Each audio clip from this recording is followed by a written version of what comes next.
कृष्णस्वरूपां वै कृष्णं राधास्वरूपिणं कलात्मानं निकुञ्जस्थं गुरुरूपं सदा भजे। नमोऽस्तु ते व्यासविशालबुद्धे फुल्लारविन्दायतपत्रनेत्र येन त्वया भारततैलपूर्णः प्रज्वालितो ज्ञानमयः प्रदीपः प्रपन्नपारिजाताय स्तोत्रवेत्रैकपाणये ज्ञानमुद्राय कृष्णाय गीतामृतदुहे नमः। वसुदेवसुतं देवं कंसचाणूरमर्दनं देवकी परमानन्दं कृष्णं वन्दे जगद्गुरुं। हरिशरणम। अर्जुन ने भगवान से पूछा कि मनुष्य न चाहते हुए कोई बलपूर्वक उसको लगा दे, इस प्रकार से पाप क्यों कर लेता है। वो पुस्तक कहाँ? सुबोध गीता रहस्य पुस्तक में रखा।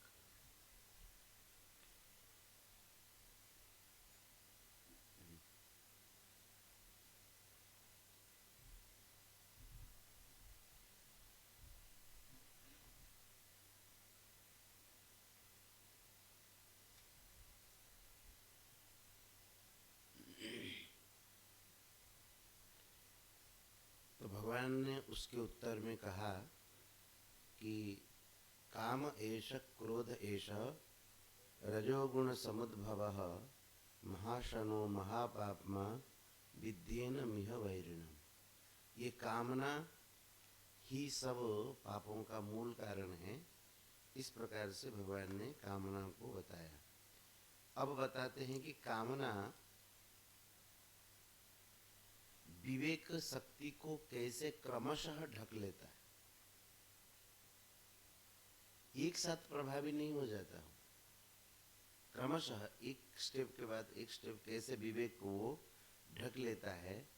विवेक ज्ञान का प्रभाव उसके ऊपर नहीं पड़ता, उसका प्रभाव विवेक के ऊपर पड़ जाता है।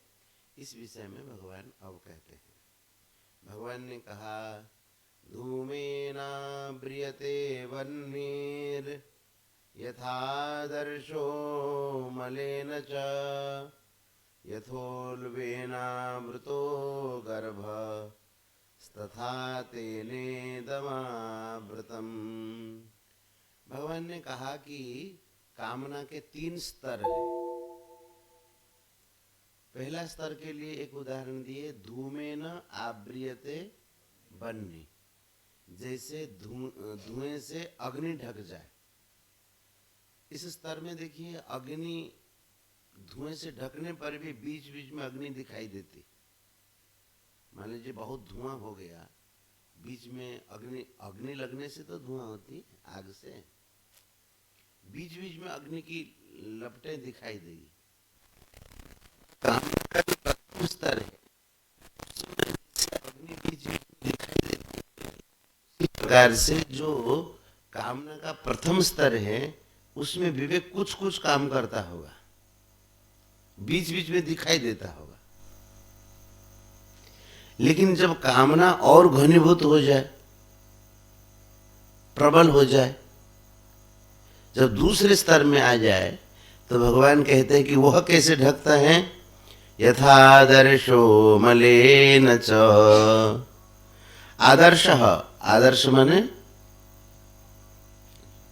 शीशा, दर्पण। दर्पण जैसे मलेन, मैल से जैसे दर्पण ढक जाता है। अब देखिए कामना का और प्रगाढ़ अवस्था है। मैल से दर्पण ढक जाए तो ये लगेगा तो सही एक दर्पण जैसा कुछ है, लेकिन कुछ दिखता नहीं। अगर पूरे मैल से ढक गया तो अग्नि की लपटें बीच बीच में दिखाई देती हैं। लेकिन अब दूसरे अवस्था में आते ही अब दर्पण खाली रूपरेख है उसका, और पहले से जो जानता होगा वो भी दर्पण समझ पाएगा, एक यहाँ के दर्पण था। जो पहले से नहीं जानता है उसको समझ में भी नहीं आएगा ये दर्पण है कि और कोई सामान है। तो कहते हैं कि यथा आदर्शः मणेन। तीसरा एक उदाहरण और देते हैं, यथोल्बेनावृतो गर्भ तथा तेनेदमावृतम। यथा उल्बेन आवृत गर्भ, उल्ब कहते जेर को, जरायु मातृगर्भ रे संतान जो थैली रे रहे ताको कहते उल्ब। कहते हैं कि जैसे उल्बेन आवृतो गर्भ, जैर से जैसे गर्भ ढका हुआ। अब ये कामना का और घनीभूत अवस्था है। जेर ढका गया तो इन आंखों से कुछ समझ में नहीं आएगा वो लड़की है या लड़का है। लिंग का ऐसे थोड़ी पहचान लेते, आपको कहीं अल्ट्रासाउंड करके पहचान लेते, वो आंखों का विषय नहीं ना, फिर तो आपने मशीन लगाया क्यों? तो इस प्रकार से कहते तथा तेन कामेन इदम आवृतम। मनुष्य का जो विवेक है वो कामना के द्वारा ढक जाता है। स्वामी जी महाराज एक विशेष बात कहते थे हम लोग अगर छोटी छोटी बातों में विवेक शक्ति को महत्व देंगे, आदर देंगे, तो विवेक आपको बड़ी बड़ी बातें उपलब्ध करा देगा। अगर छोटी छोटी बातों में नहीं देंगे तो कुछ दिनों के बाद विवेक सो जाएगा, कहेगा नहीं। जैसे मान लीजिए किसी को हम कहते भैया ऐसे करना है, ऐसा नहीं करना है, वो बात नहीं माना। एक बार बोले, दो बार बोले, तीन बार बोल देंगे, फिर भी अगर मानता नहीं तो क्या करेंगे? अब छोड़ो उसको, चुप अपने आप में हो जाएंगे। तो वैसे ही कहते हैं कि ये विवेक शक्ति भी भगवान की दी हुई है और ये सूचित करती है पहले। जो उसकी बात को मान लेता है, विवेक की बात को जो मानता है, उसकी विवेक फिर उसको बताता रहेगा। जैसे कोई आपकी बात माने तो आप उसको बताते रहते हैं ना, ऐसा ऐसा ऐसा। न माने तो कह देते तेरी इच्छा जैसे कर, कहते कि नहीं कहते? तो इस प्रकार से कहते हैं भगवान कि विवेक शक्ति को ये कामना ढक देती। कामना के कारण जैसे प्रारंभिक अवस्था में विवेक कुछ जागृत है, धूमेन आव्रियते बन्नी, धुएं से जैसे आग ढक जाए तो विवेक बीच बीच में तो दिखाई देता है, लेकिन हमने क्या किया, उसका माना नहीं।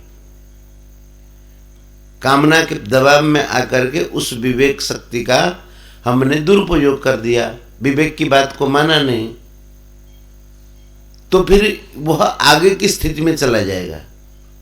कैसे? यथा आदर्श मणेन, जैसे मैल से दर्पण ढक जाए, फिर उस प्रकार की स्थिति में चला जाएगा।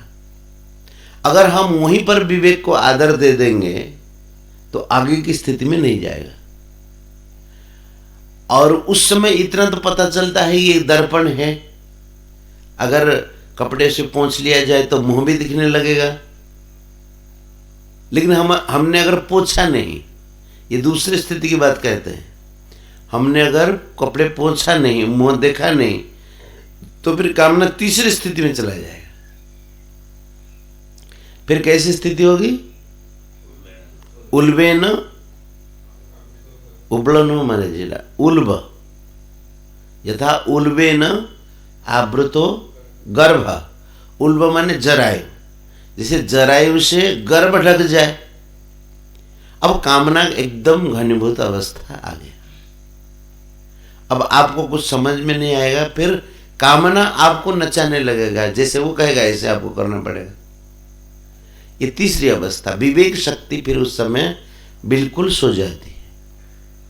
इसलिए महाराज जी कहते थे छोटी छोटी बातों में विवेक का आदर क्या करो, जो विवेक कहता है उसको सुनो और उसको मानो।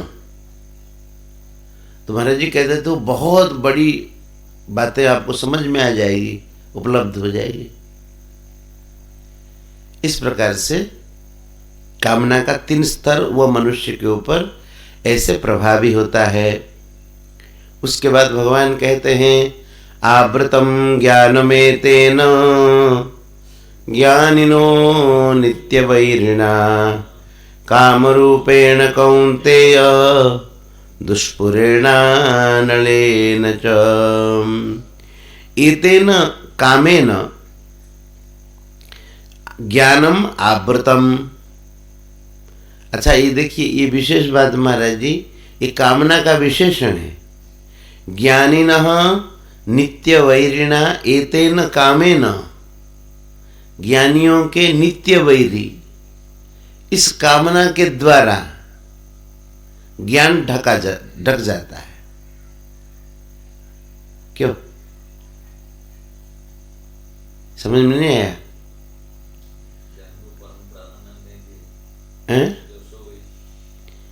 कहते ज्ञानियों के नित्य वैरी कामना, कामना का विशेषण है।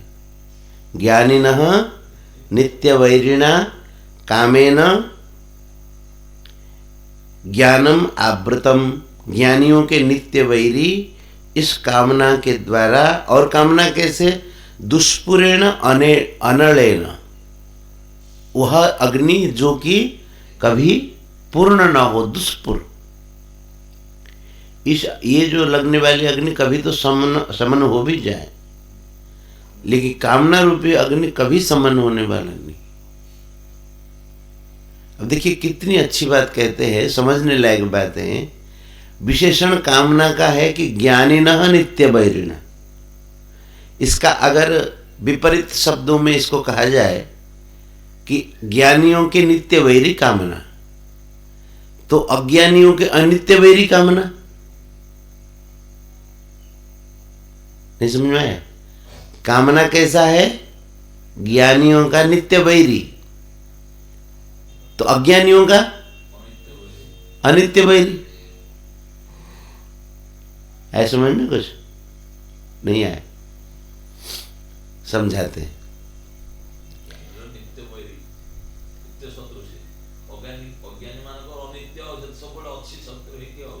ना ता भीतर आउ गोटे कथा है।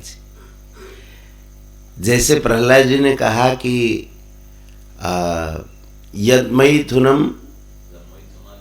यन्मैथुनादि गृहमेधि सुखम हि तुच्छम कंडूयनेन करयोः इव दुःख दुःखम तृप्यन्ति नेह कृपणा बहु दुःख भाजा कंडूतिबन मनसिजम विषयेत धीरः। इस विषय को बड़ा सुंदर देखिए। ज्ञानियों का ये नित्य वैरी है, तो अज्ञानियों का अनित्य वैरी है।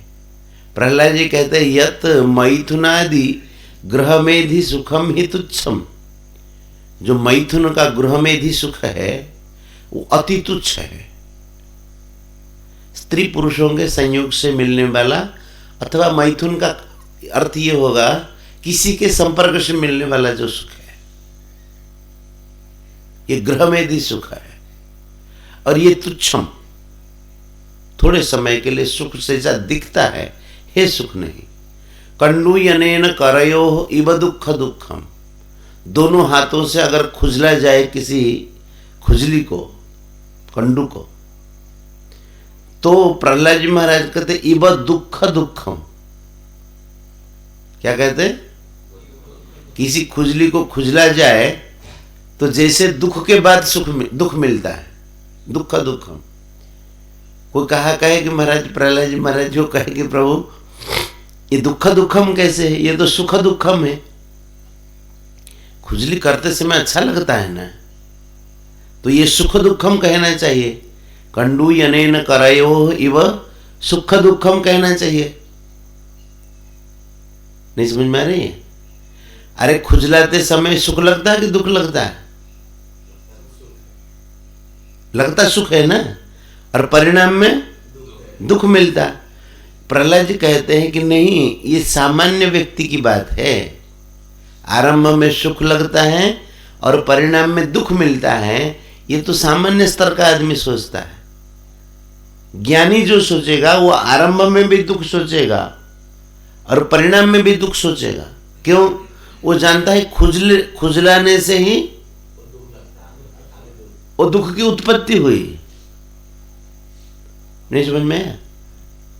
अब प्रहलाद जी महाराज कोई सामान्य आदमी तो है नहीं, इसलिए वो कहते कंडू यनेन करयो इव दुख दुखम। आरंभ में भी दुख है और परिणाम में दुख है, तो ये हर समय दुख ही हुआ ना। तो कामना नित्य वैर हुआ ना, आते समय दुख देने वाला है और कामना में प्रवृत्त करने समय दुख देने वाला है। जैसे और समझिए कि भगवान ने कहा कि यत्तदग्रे विषमिव परिणामे अमृतोपमम तत्सुखम सात्विकम प्रोक्तम। कहते विषयेन्द्रिय संयोगाद यत्तदग्रे अमृतोपमम परिणामे विषमिव तत्सुखम राजसम स्मृतम। इस सामान्य व्यक्ति की धारणा है, आरंभ में अमृत के समान और परिणाम में दुख के समान। इस सामान्य व्यक्ति की धारणा है। जो ज्ञानी होंगे वो भी देखेंगे आरंभ में भी विष के समान है और परिणाम में भी विष के समान, क्योंकि उनका नित्य वैरी है। लेकिन जो अज्ञानी होगा उनका अनित्य वैरी होगा कामना, क्योंकि आरंभ में उनको सुख जैसा प्रतीत होगा। नहीं समझ में आई बात? समझ में आ गई क्या?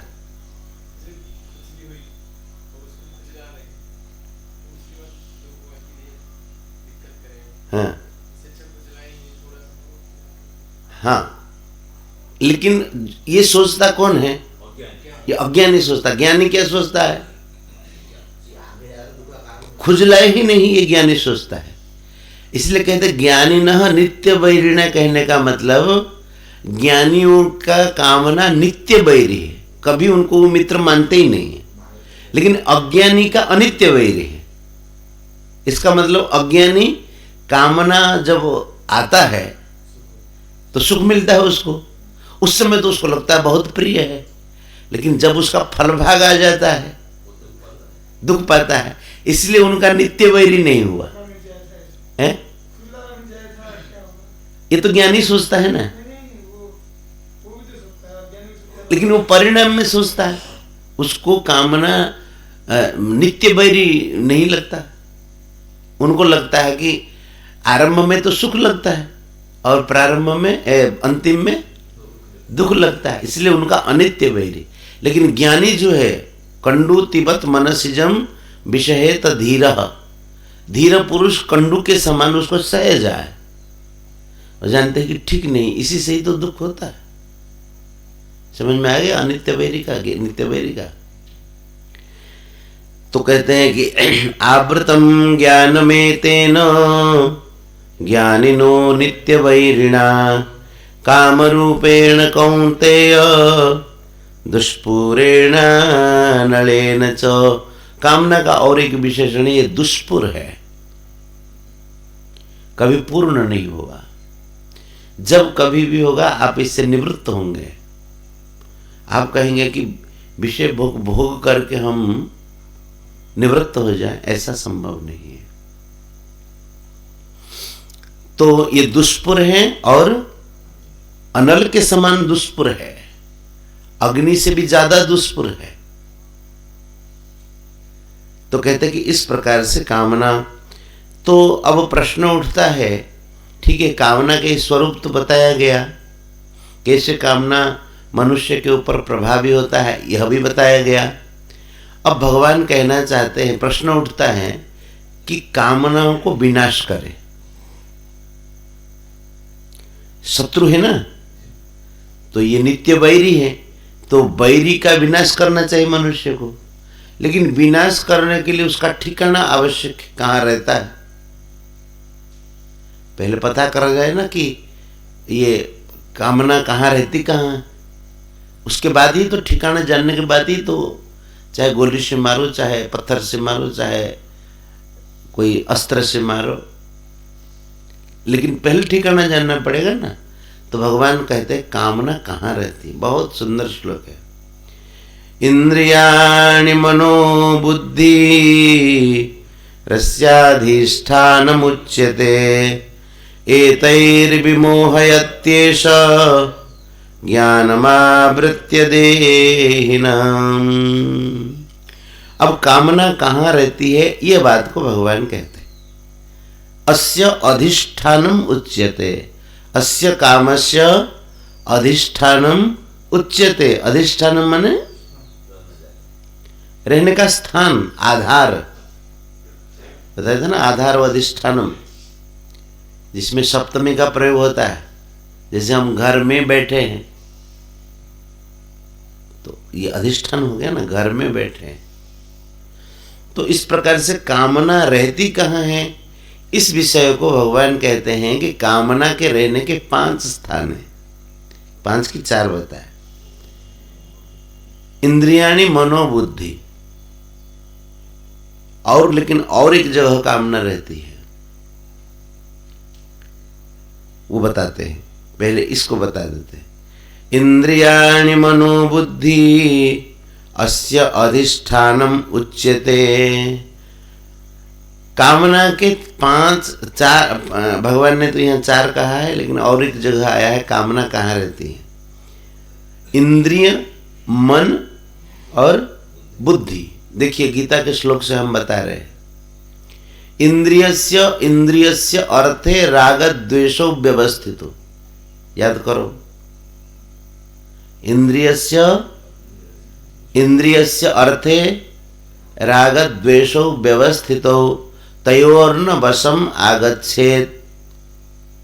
उनके वशीभूत नहीं होना चाहिए, क्योंकि तौ ही अस्य परिपंथिनो। ये श्लोक कहाँ आया है? 34। हाँ, अभी अभी तो पढ़ाया है। तो यहां भगवान कहते इंद्रियाणि, इंद्रियां, मन और बुद्धि। तो कहते हैं कि यहां इंद्रिय की बात कहा ना, राग द्वेष कहां रहती है? इंद्रियों में, और इंद्रियों के अर्थ में भी।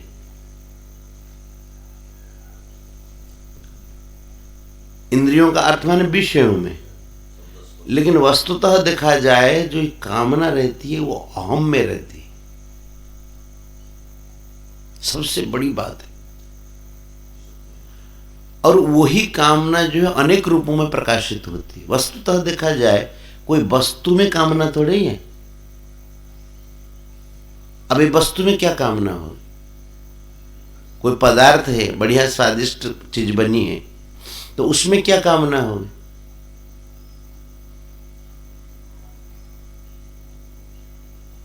सूक्ष्म में रहती है कामना। अब देखेंगे एक बड़ी विशेष बात है, इस श्लोक को थोड़ा विशेष चर्चा करना चाहिए। जब अहम से कामना निवृत्ति हो जाती है तो फिर कहीं उसको सुख प्रतीत नहीं होता संसार में। जैसे आप ये मान लीजिए कोई साधु हो गए,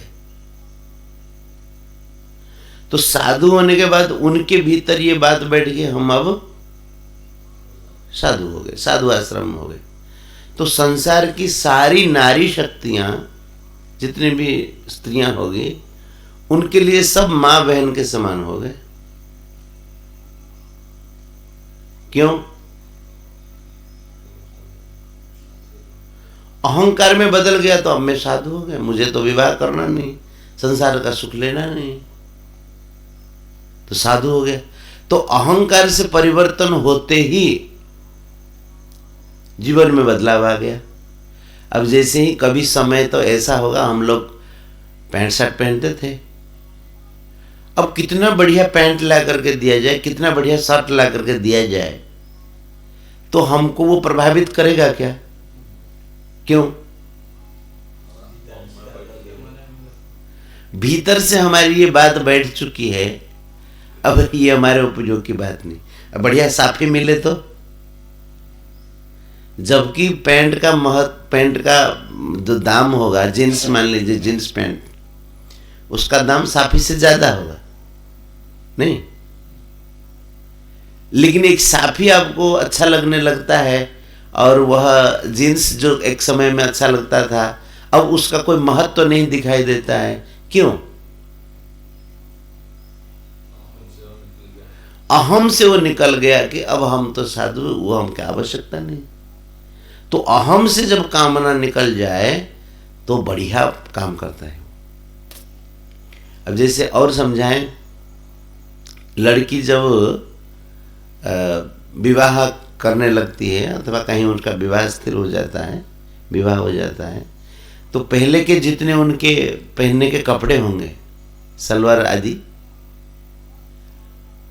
उसको फिर वो अच्छा नहीं लगता, फिर वो दूसरों को बांट देती है। क्यों?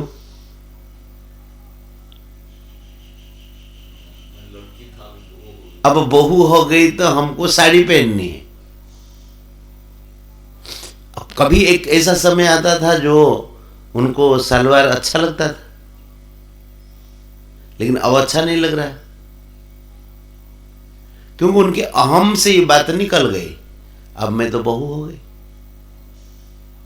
समझ में आता है कि नहीं? और अहम में कामना रहती है। भगवान ने कहा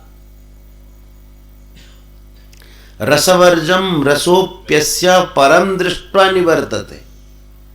रसवर्जम रसः अपि अस्य अस्य साधकस्य रसः अपि, माने ये जो अस्य माने यहां जो बताया गया है, ये साधक का अहम, उससे उसकी रस बुद्धि निवृत्त हो जाती है।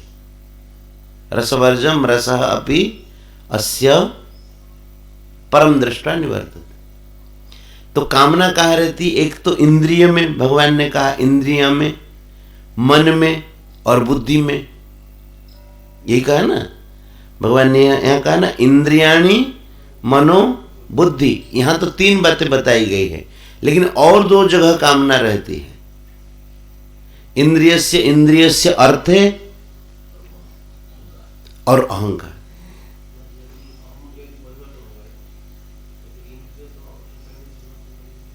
हाँ, अहम तक अगर आप पहुंच गए, परिवर्तन हो गया, तो अपने आप में ये मान जाएंगे,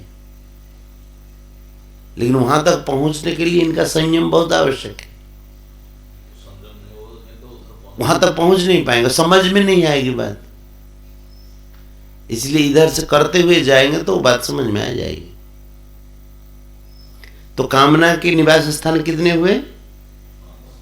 5। कहां कहां?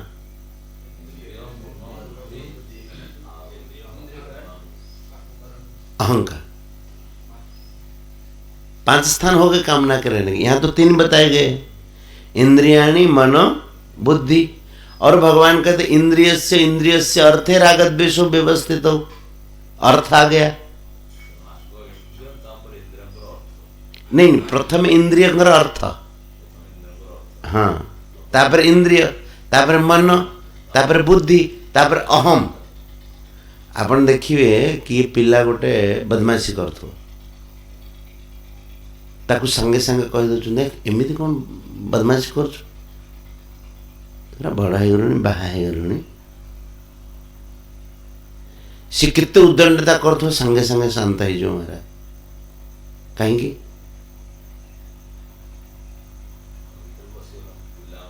अरे मो पिला नो, मो बाहा गली। अहंकार तार से तार अहंकार स्पर्श कर दिया गला। जमी क्या आप बुझे साधु है केमती करिया कथा, तो कौन करा जाउछि सेठी? तार अहंकार को सूचित करा जाउछि, तो अहंकार तू साधु। जमी आम पिला मानू बुझे विद्यार्थी काम कौन? विद्या अध्ययन करने काम कि नहीं? तो तार विद्यार्थी अहंकार को से सूचित करोछि। तार अर्थ सी ए स्वीकार कर विद्यार्थी, आ मोर कार्य है विद्या अध्ययन करवा। मु देखी महाराज प्रत्यक्ष, आमर से जड़े थिले ब्रह्मचारी, सी सदा बेले मैला कपड़ा पिंधे, केते लुगापटा सफा करबेनी। ताको व्यासपीठ रे बसी कहगला कि तू भागवत कह बोली। ता परठू महाराज तार चाल ढाल कपड़ा आदि सब बदली गला। कहीं बदली गला? उसके अहम में बदलाव हो गया। अब मैं व्यास हूं, व्यासपीठ पर बैठ गया हूं, तो थोड़ा सा सब देखेंगे थोड़ा संयमित होना चाहिए, कपड़े भी बढ़िया होना चाहिए। तो अहम में बदलाव होने के कारण सारे के सारे बदल जाते हैं। तो भगवान ने यही कहा कि कामना के, यहां तो 3 स्थान बताया है, गीता जी में और 2 स्थान बताया। इंद्रियस्य अर्थे राग द्वेषो व्यवस्थित। इंद्रिय की बात तो यहां कही है ना, वहां एक अर्थ इंद्रियों के विषय, और रसवर्जम रसोपि अस्य परम दृष्टा निवर्तित, तो वह अहंकार से कामना का विनाश। इस प्रकार से भगवान ने कहा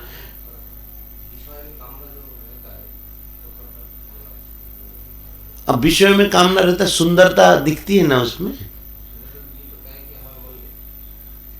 इसलिए तो कहा कि मूलतः विषय में कामना नहीं रहती है, लेकिन कुछ मात्रा में जो आपके मन को भा गया, इतनी मात्रा में। अब विषय में क्या कामना रहे, लेकिन उतनी मात्रा में उसकी सुंदरता है, उसको देख करके हम आकृष्ट हुए। अब यूं देखा जाए तो मन में क्या कामना रहेगी, मन को तो कोई प्रेरित करने वाला है ना, बुद्धि। अब यूं देखा जाए बुद्धि में क्या कामना है, अहंकार। अब यूं देखा जाए अहंकार में क्या कामना है, वो तो जीव में है, वासना के रूप में तो जीव में बना हुआ रहता है ना। तो यूं देखा जाए तो इनमें तो किसी में भी नहीं। विषय में मूलतः कामना नहीं है, लेकिन उसका एक सौंदर्य है। विषय में मूलतः क्या कामना है? अब हमारे भीतर कामना नहीं है तो विषय पड़ा हुआ है, हमको कोई नहीं। तो इंद्रियाणि मनो बुद्धि अस्याधिष्ठानमुच्यते एतैर्विमोहयत्येष ज्ञानमावृत्य देहिनम्। देहिनम ज्ञानम आवृत्य, देहधारियों के ज्ञान को आवृत्य माने ढक करके, विमोहयति एषः एते ही विमोहयति, इनके द्वारा मतलब इंद्रिय, विषय, मन, बुद्धि आदि के द्वारा ये विमोहित कर देता है मनुष्य को, और मनुष्य के ज्ञान को ढक लेता है। इसलिए भगवान कहते हैं कि अर्जुन को क्या करना चाहिए, तस्मात् त्वम् इंद्रियाण्यादौ नियम्य भरतर्षभ पाप्मानं प्रजह्येनं ज्ञान विज्ञान नाशनम। इसलिए भगवान ने कहा कि तुम पहला ये काम करो, इंद्रियाणि आदौ नियम्य। अब आपने पूछा ना कि अहंकार को ठीक कर दे तो सब ठीक हो जाएंगे, बिल्कुल सही बात है, लेकिन आदौ तस्मात् त्वम् इंद्रियाणि आदौ नियम्य, इंद्रियों को पहले संयमित करो विषयों से। क्यों? अब पहला स्टेप ये है। अब आगे चलेगा जब पूरी निवृत्ति हो जाएगी, रस बुद्धि जो है, इंद्रियों को विषयों से निवृत्त कर देने पर भी इसमें सुख है, ऐसा बुद्धि तो है ही ना, तो ये अहंकार में स्थित है। तो लेकिन शुरू का जो काम करना होगा, इंद्रियाणि आदौ नियम्य, इंद्रियों को पहले संयमित कर दिया, और उस ज्ञान विज्ञान के नष्ट करने वाला कामना को मार दिया। यहीं रखते, कल यहीं से और विशेष चर्चा कर ले। बी उपसर्ग हैं, विशेषण मोहिता। गोविंद जय जय गोपाल जय जय गोविंद गोपाल जय जय राधा रमण हरि गोविंद जय जय राधा रमण हरि गोविंद जय गोविंद जय जय मेरा गोपाल जय जय गोविंद राधा रमण हरि गोविंद जय जय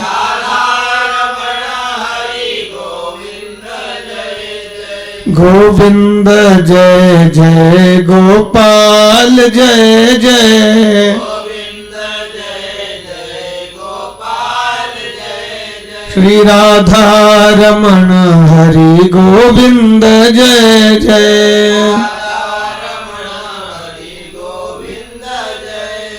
श्री लडवा निधान की, श्री गीता के गायक की, यमुने रस महारानी की जय जय श्री राधे, जय जय श्री राधे श्याम।